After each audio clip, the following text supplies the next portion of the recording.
திருப்பாவை சாத்துமுறை 30వ பாசுரமு.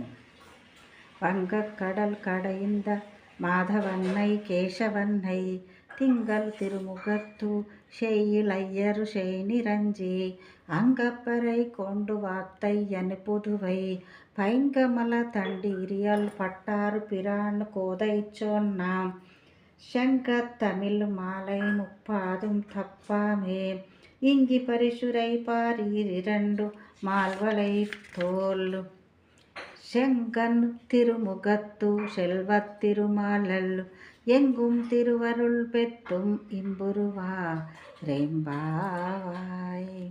30వ పాశురమునకు తాత్పర్యము.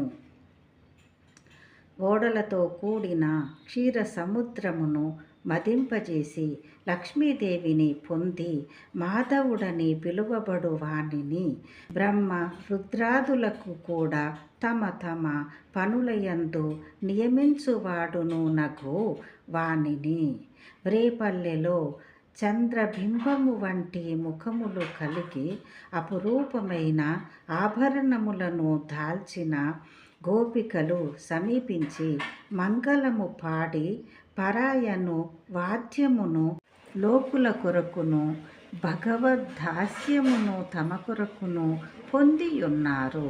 ఆ ప్రకారముగా లోకమంతటికిని ఆభరణమైన శ్రీవిల్లిపుత్తూరులో అవతరించి ఎల్లప్పుడూ తామర పూసల మాలికను మెడలో ధరించు పట్టణాదుల అనగా విష్ణు చిత్తుని పుత్రికయగు గోదాదేవి ద్రావిడ భాషలో 30 పాశురములను మాలికగా సంతరించినది.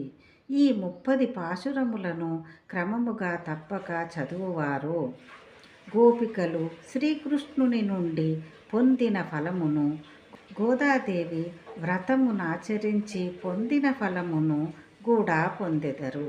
కేవలము చదువుట చేతనే తామర పువ్వు రేకుల వంటి కన్నులు కలవాడు, ఎత్తైన భుజ శిరస్సులు కలవాడును, లక్ష్మీ భర్తయు 4 భుజములు గల శ్రీమన్నారాయణుడు ప్రసన్నుడై సర్వదా సర్వత్రా ఆనందమును ప్రసాదించును. ఆండాళ్ళు తిరువడిగలే శరణం.